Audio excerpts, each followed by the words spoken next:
Alright, ladies and gentlemen, it's time for you to hate me in the comment section below, because today we're doing the final tier list on patch 11.2 Ghost of Koresh before the official launch day. Remember, every spec is technically viable and playable. We're simply here to guide individuals in terms of raw data and numbers, and to keep you updated on every DPS spec so far. Now, let's jump into it. Okay, ladies and gentlemen, the wait is finally over. To everyone who's watched, subscribed, commented, and believed in the channel, our brand new limited edition merch drop is finally here, and it represents everything we're about at the Comeback Kids. A community, partnership, high energy, and grit. So if you want to represent something bigger than just a game, now's the time to join the movement. You can check out the brand new merch live now in the link in the description below or at cbkmerch.shop, because it's never too late for a comeback. Alright, ladies and gentlemen, first up on the list, man, we gotta bring it up. It's the Arcane Mage. Arcane Mage has the strongest case in the game for probably being the best DPS overall. They've received the least amount of nerfs out of all three mage specs. This spec is just quite literally just better than last season, which, you know, previously last season, it was already in contention for being S+ tier, so it getting improved is a really crazy thing to think about. The damage every 45 seconds you can deal with, like, Touch of the Magi, and then if you combine that with, like, Arcane Surge, your priority damage is ridiculous. You'll just nuke down really high priority mobs, and that's something that's really important to have in Mythic+, because not a lot of people fill that niche. I would say the biggest thing holding back Arcane Mage, though, is probably the spec itself. It is very complicated to play, and you have, like, a mountain of passives and conditionals and talents that you need to keep track of in order to deal your highest damage possible. So it could mean that in the lower level of keys where players are kind of average, they're not going to look that good. But if you put this spec in a high tier range, everybody knows that if you've played with a really good Arcane Mage before, they are just going to pop off. Their damage is going to be ridiculous, and that is staying the same heading into this season. They also bring the group-wide barrier, Arcane Intellect for the group buff, really good defensives. The spec overall is just so solid, man. Arcane Mage is looking great right now. The nerfs are not stopping them, and they're definitely one of the best, if not the best DPS specs in the entire game. Moving on next, though, ladies and gentlemen, it looks like this is staying consistent. We do have the Frost Death Knight. Now, it's official. I think they are the best melee DPS spec in the game by a small smidge. I'm not going to sit here and harp on this spec for too long because we've been saying it the last 3 weeks. They are phenomenal. They deal incredible damage now. They got a really nice rework to a lot of abilities to smoothen out their rotation. They're not reliant on cooldowns. They're incredibly tanky to where they'll just never die. They're just great across all key levels. There's no way you can sit here and pitch Frost Death Knight as not the best melee DPS spec in the game. They bring so much consistent damage with Frostbane and Frost Scythe. The rotation is pretty simple, I would say. You just got to know what you're doing and get some reps going. After that, it's very straightforward. Breathless Sindragosa is a lot easier to keep up for longer durations now. Their tier sets are great across the board. Both specs are fun. Deathbringer's awesome. There's no way you don't pitch them as the best and most fun melee DPS spec heading into the season. I'm probably going to pick them up as an alternate character. You put them in a meta contention comp with, like, a Vengeance Demon Hunter, Shadow Priest, I would say Resto Druid, and then, like, an Arcane Mage.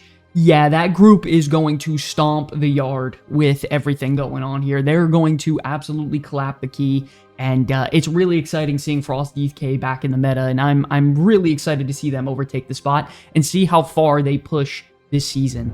Moving on next, though, ladies and gentlemen, a very big surprise, I gotta say, overall, is Havoc Demon Hunter. And the reason for this is because it's quite simple. Both their tier sets are S tier. The damage numbers for the spec are phenomenal. They're just through the roof. They have fantastic self-sustain if you know what you're doing. They have great healing, you know, for themselves and keys. And then Chaos Brand is a massive buff to bring this season with how the meta is shaping up. If you're just looking for a damage dealer for your caster cleave, there's no way you don't have a Havoc Demon Hunter fit in that group, no problem. Of course, if you're not bringing a Vengeance Demon Hunter, because that is probably the one weakness about Havoc, is that Vengeance is the best tank in the game right now, plain and simple, for Mythic+. But man, it's such a safe class to pick overall, just Demon Hunter in general, and Havoc is very easy to play in my opinion. In particular, I really like the Felscarred spec. It deals a lot of damage in, you know, the uncapped AoE scenarios where you're just popping off and getting all those demon surges going. I just can't express that this season, the damage for Havoc is absolutely there. They have barely been touched, but it's for a good reason because they're performing well and the design is good, the tier sets are good, and they just fit into the meta right now in buffing these certain classes that are great, like Arcane Mage, Shadow Priest, Destruction Warlock, and I'm really excited for Havoc Demon Hunter. There's just not many of them, so let's hope that changes things. Moving on next, ladies and gentlemen, the very first A+ spec, we're going to talk about the Shadow Priest. Now, for the first time in a long time, Shadow Priest is going to be a very strong premier DPS spec across the board, whether it be for raiding or Mythic Plus. They have been nerfed multiple times the last few weeks, and yes, they are not easy to play. Yes, Discipline Priest is still the best healer in the game for Mythic Plus, but Shadow is so much fun, and the damage numbers are phenomenal right now for both specs. Archon, the buffs have been great for Mythic Plus testing, and the 2 charges of Shadow Crash have done nothing but wonders for the spec. Archon and Void Weaver are both really good and fun. Power Infusion is great for the group. They pair well with mages and Frost Death Knights and even Havoc Demon Hunters. I mean, there's a lot of really good pitches on why Shadow Priest is A+ tier.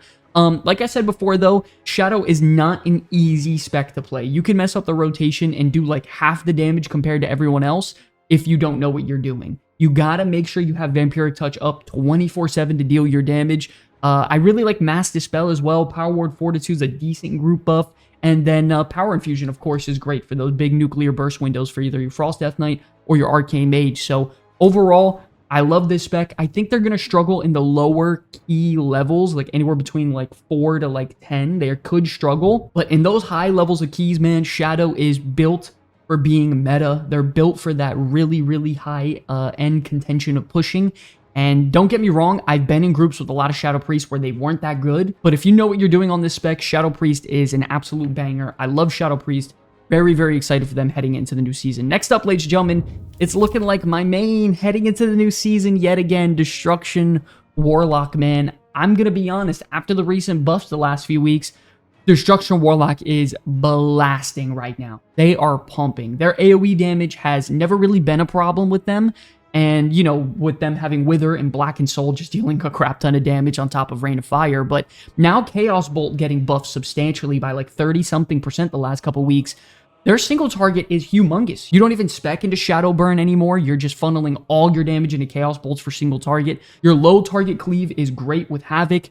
Your non-AoE cap damage is absolutely ridiculous. You don't need cooldowns to go into a pull like Affliction Warlock or some other specs in the game. And right now, they're just really, really good for Mythic Plus. It seems like they're built for it, and they're looking like their premier, you know, just pure raw damage spec compared to like Balanced Druid heading into the new season. It's just more AoE damage now compared to Balance. It's way better defensively. It still brings a battle res.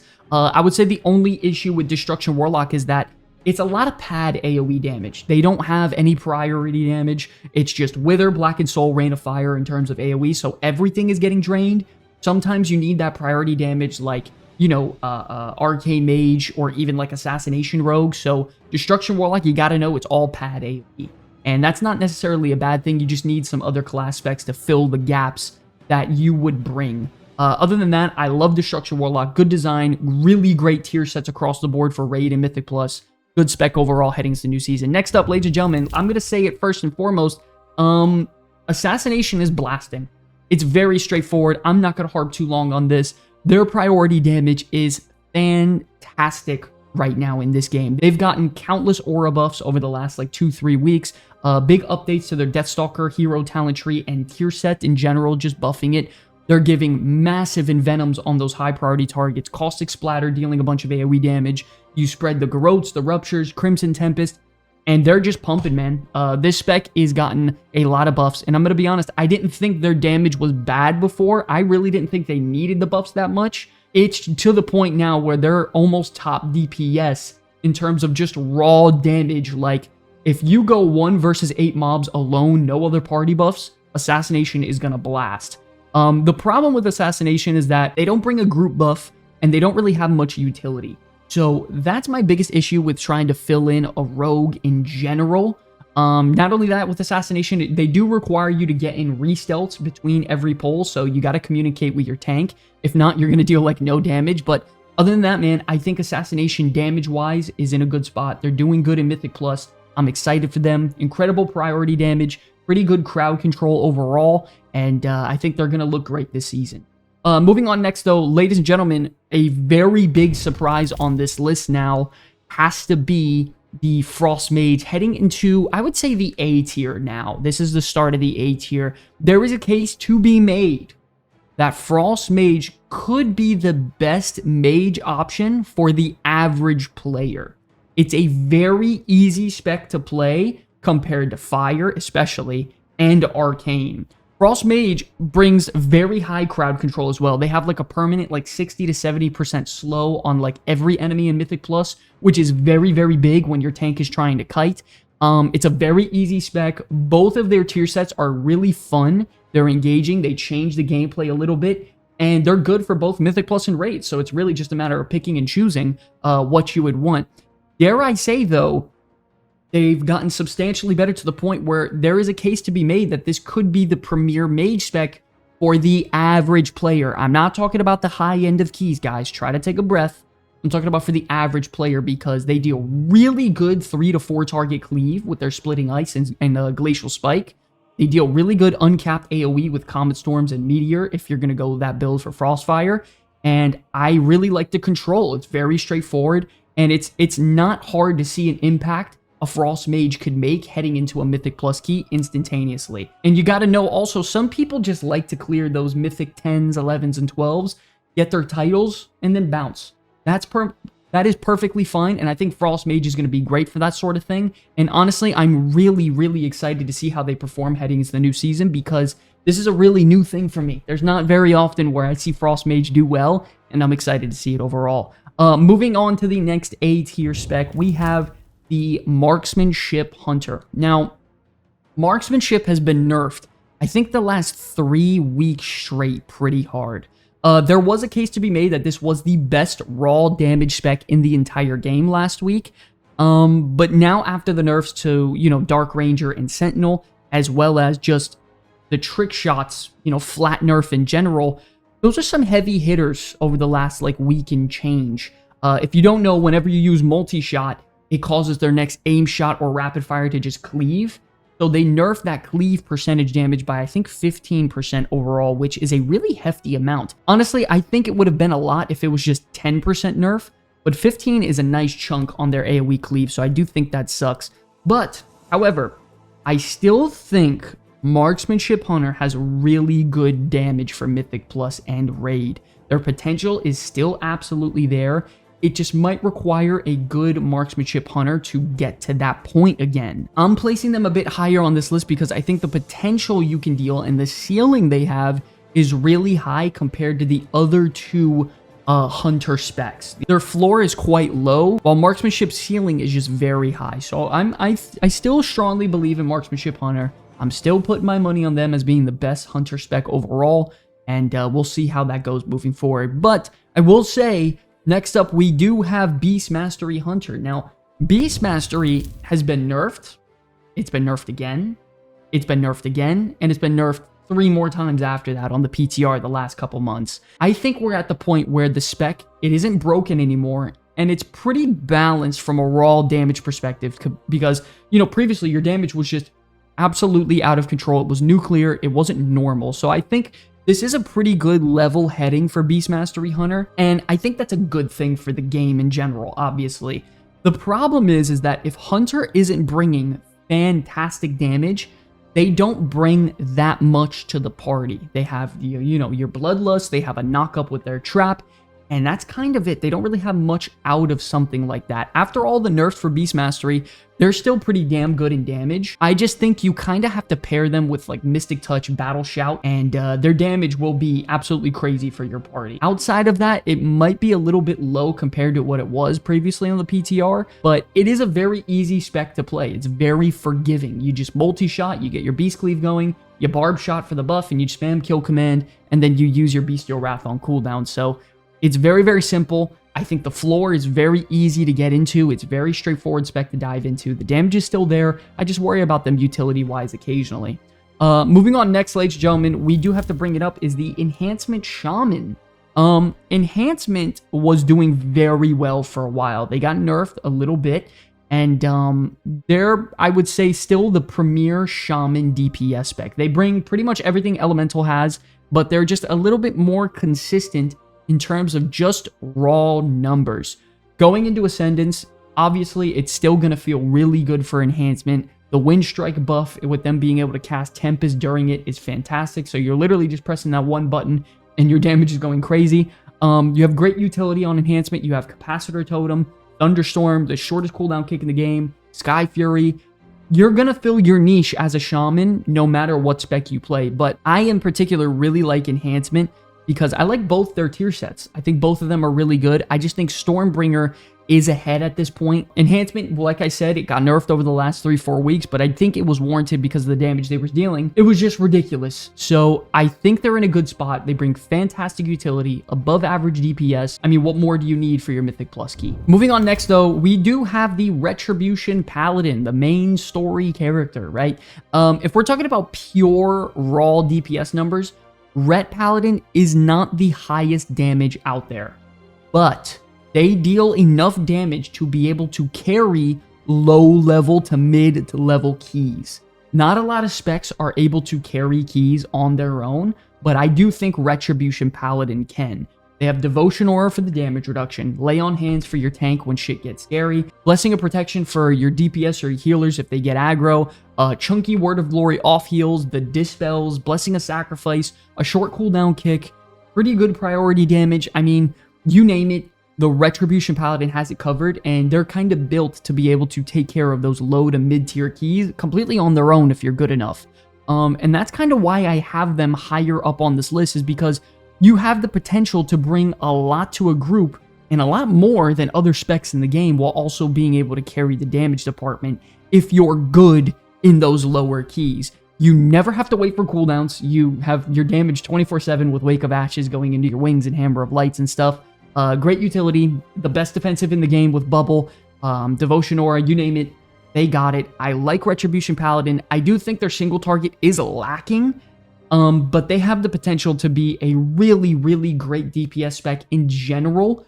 I really like them, and there's a reason why I love taking them to my keys, man. Very easy, very consistent, good utility.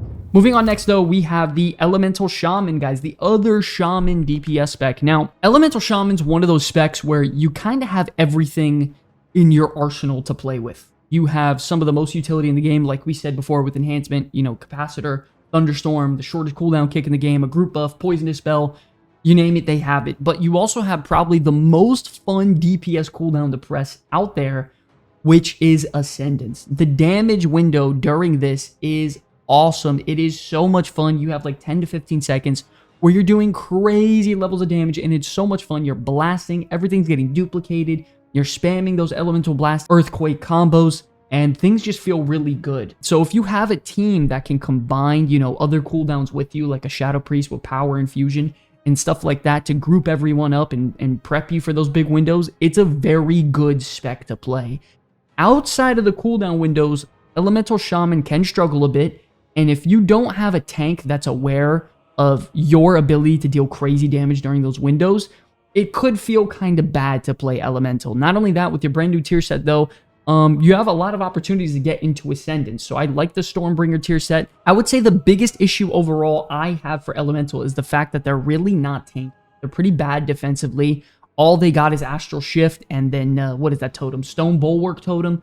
It's not good. So other than that, I like Elemental. I just think their defensives are weak, and if you don't have a group coordinating with you on your cooldowns, it could struggle a bit. Next up, ladies and gentlemen, we have the Cawing Dragon, the Devastation Evoker. Now, honestly, I feel like they're in a pretty similar spot to some mass AoE damage dealers like Balanced Druid and Destruction Warlock. They can do crazy good damage right now with the Flame Shaper tree.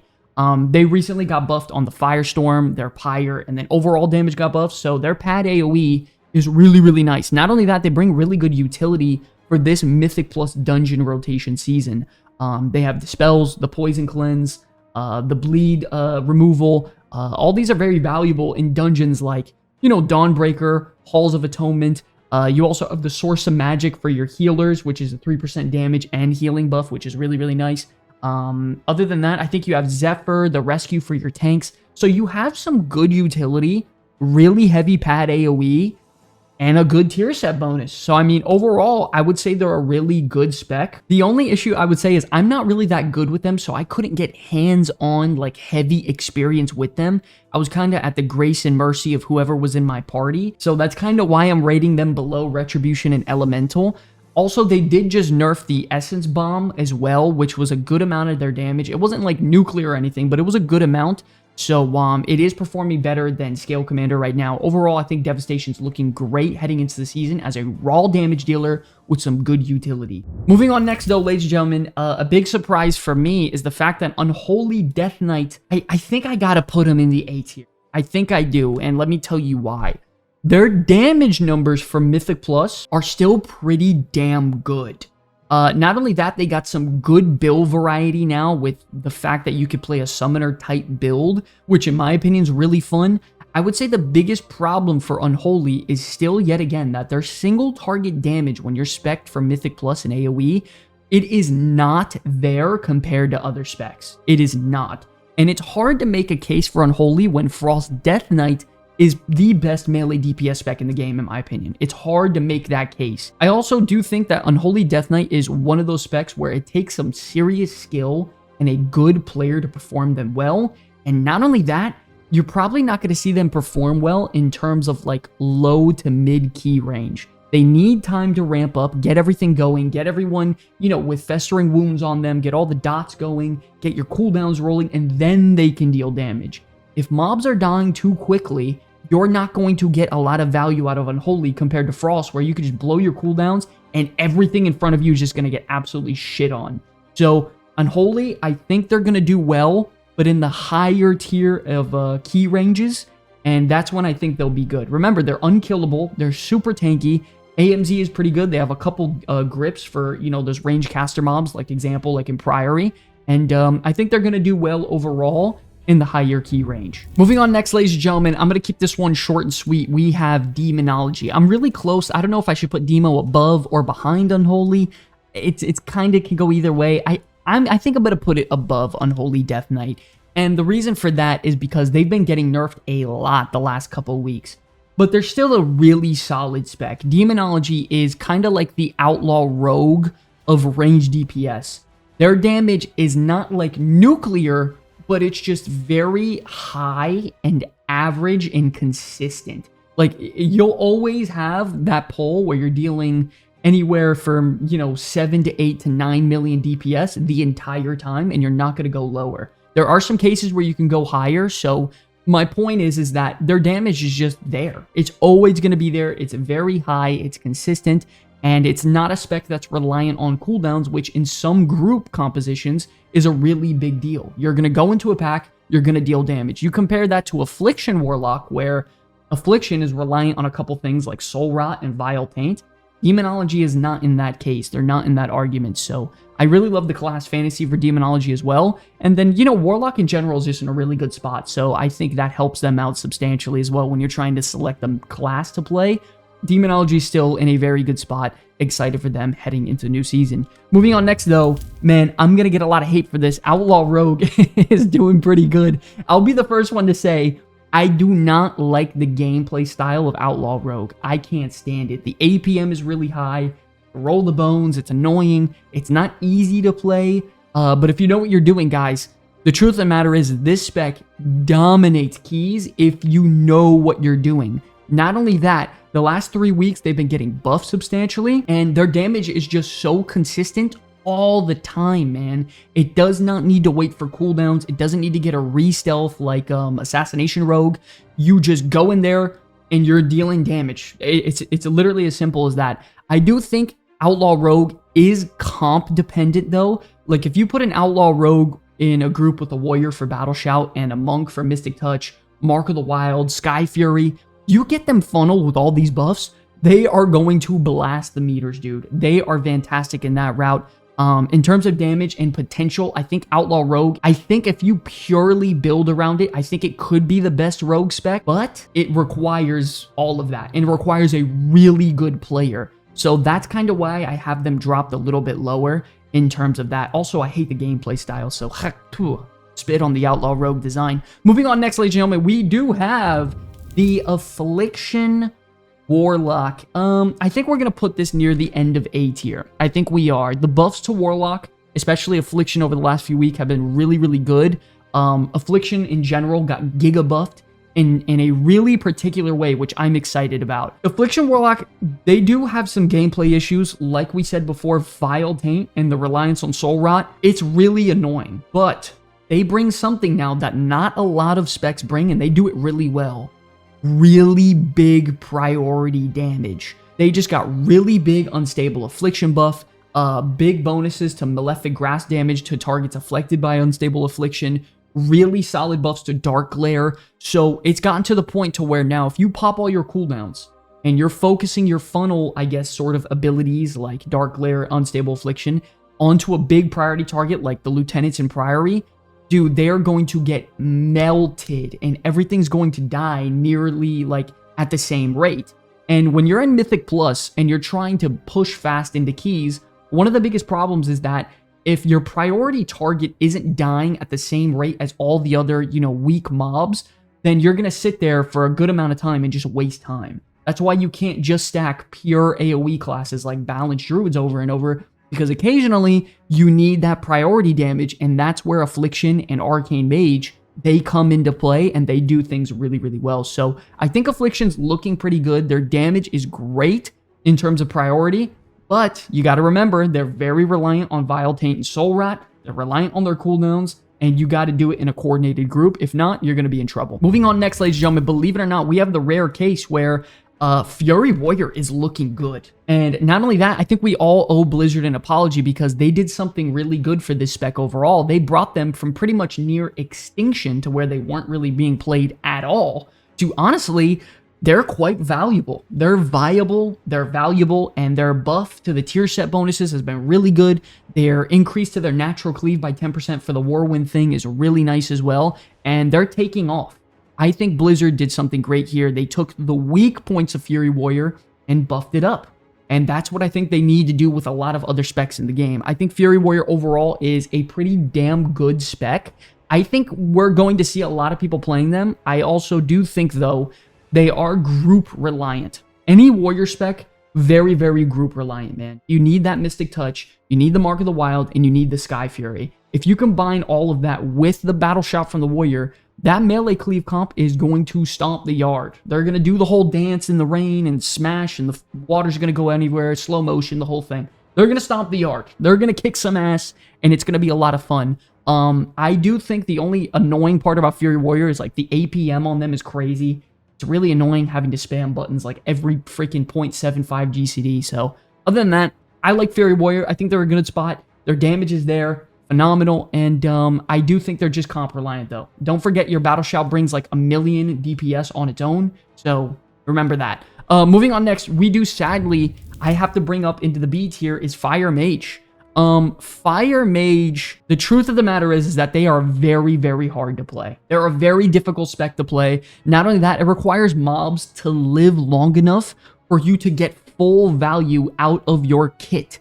If not, and you're going into a pack where you just use combustion and you don't have anything, you are going to deal almost negative damage. You're going to be in very big trouble. You'll get out DPS by the tanks. So that's an issue. After the nerfs, the damage is still good. It's just, it's not where I would like it in the mid to key range. I'm confident in saying that the spec overall in Mythic Plus is pretty good, but it requires a really good team to pull large packs. It requires a tank to know and understand that he has a Fire Mage and he can use them to their full potential. It requires the Fire Mage to be very good at the spec, and it requires them to just do their rotation properly. If you bring a Fire Mage in key ranges from like 15 to 20, they should be really good, and I would go ahead and assume that they're going to pump. But outside of that, anything lower than like keys 10, 9, anywhere below that, you're not going to get any value out of a Fire Mage. So that's an issue in my opinion. They nerfed the Flame Strike damage, they nerfed Ignite, they nerfed both their tier sets. So I am a little bit worried about this spec overall. Moving on next though, short and sweet, ladies and gentlemen, we have the Survival Hunter. I think Survival Hunter is quite literally just middle of the pack this season.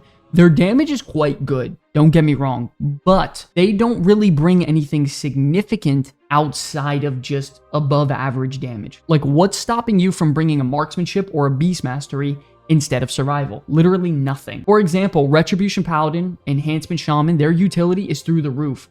Priority damage from Assassination Rogue, Outlaw, Arcane Mage, Affliction Warlock, it's through the roof. So why would I bring a Survival Hunter over this? So there's nothing stopping me from that. I think the gameplay rotation is fun. I like the whole tip of the spear proc thing. I think it's kind of cool. I just don't think they have a niche. I think their damage is above average. It's just not crazy enough to where it's like, okay, it's obvious. I need a big pumper. I'm going to bring a survival. It's not at that point. Moving on next, though, we do have the Feral Druid. Honestly, I think I'm going to take Feral Druid and put them over survival here. And the reason for that is that I really don't mind the position they're in. I'm excited for Feral Druid, especially after this last aura buff. They're looking pretty good. I like the tier set bonus for the Druid of the Claw. You have unbelievable burst potential during your cooldown windows to where your damage is insane. I love it. It's a lot of fun. The aura buff is nice. There's a case to be made that you would take a Feral Druid over a Balanced Druid. Of course, it is comp dependent in a way because Balance is going to go for caster cleave. You know, Feral is going to go for the melee cleave. But if I'm just building a regular old group and I'm not really worried about that, I think I would bring a Feral Druid over Balance any day of the week. Feral Druid, you give them a Mystic Touch buff, a Battle Shout, they're going to be pumping. Not only that, Mark of the Wild is still the best group buff in the game. I love it. The only issue I have with Feral Druid is that outside of their cooldown windows, things can feel a little bit stiff. I really like the rotation. It's fun to me, keeping up Blood Talons and all your dots. And fundamentally, I think there's something there with Feral Druid. I think they have potential individually as a spec more than Balanced Druid. Now, when we're talking about balance, I'm going to put them actually below Survival Hunter, guys. This is probably one of the first seasons in a long time where I do not think Balanced Druid is just going to dominate keys. They've seen substantial amount of updates, reworks, and nerfs throughout the PTR, and they are not as strong as they once were in the previous seasons. Don't get me wrong, they do have some pretty damn good AoE pad damage potential, where everything in the area is just going to get hit pretty hard, but they bring no priority damage.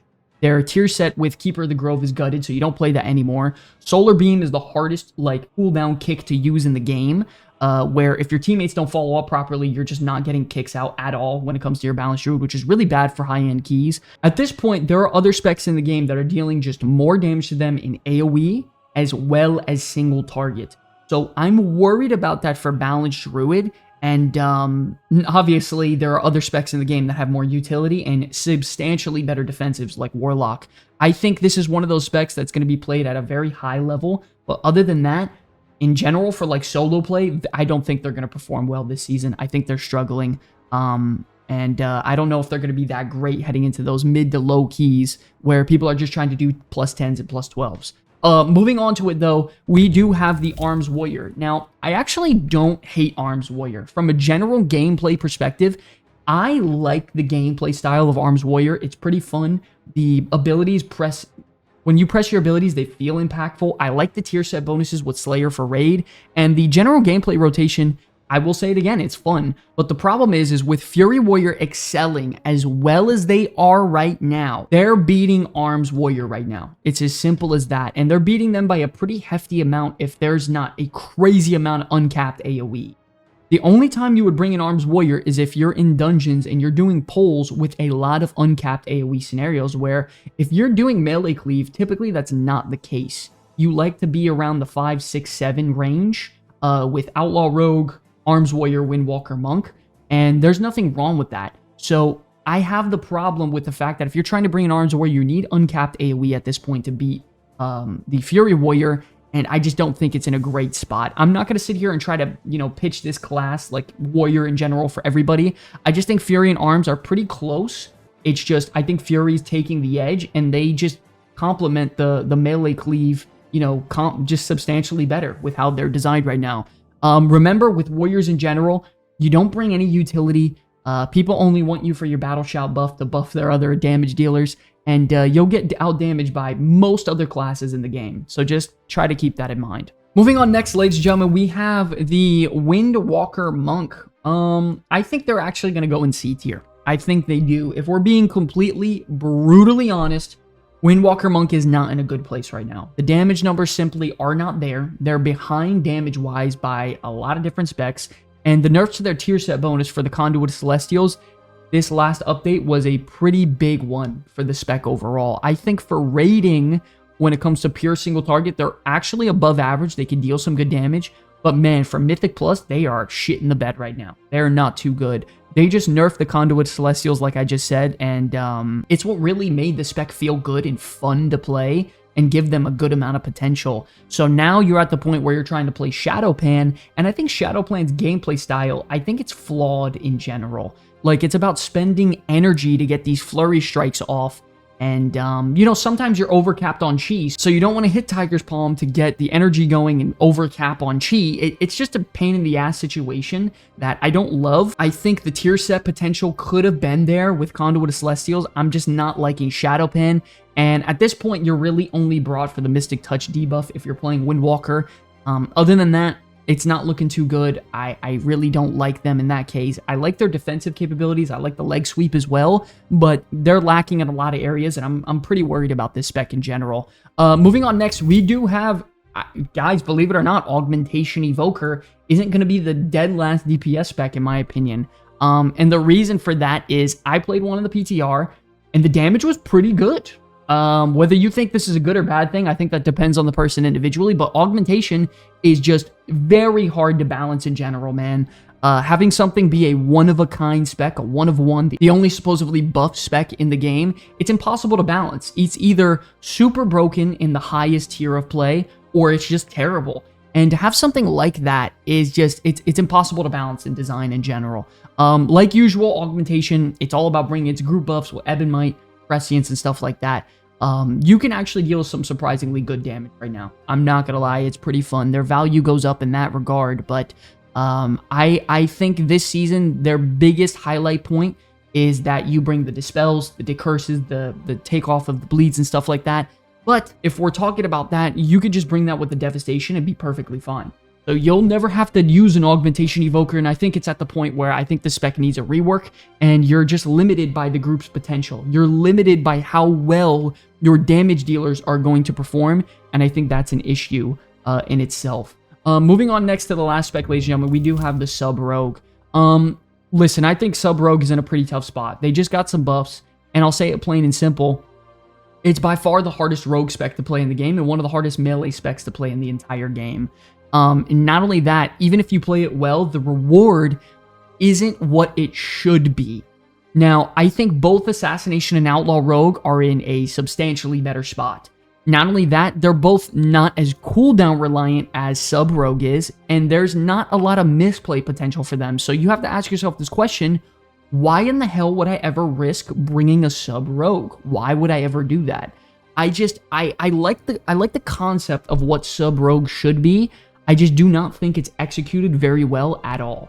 Don't get me wrong, there of course is going to be those top 1% rogues that are probably going to shut me up in the comments, but I've played with some sub rogues on the PTR and they were terrible. So I don't love that. They're really low DPS, and if you're a rogue bringing low DPS, you don't bring much utility, and that's not really something I'm excited to bring about for my raids or even my keys. But yes, ladies and gentlemen, here is the full, complete tier list on screen for you now. I know I'm going to have a lot of you disagree with me, and I think that's kind of encouraging these videos. So if you think I'm an idiot, let me know in the comment section below. I think there are a lot of really, really strong specs, and I think overall the balance is strong this season. Don't forget, we do stream our weekly World of Warcraft show on Wednesdays and Saturday nights, so be sure to check those in. They're actually doing really, really great right now, so thank you guys for tuning in.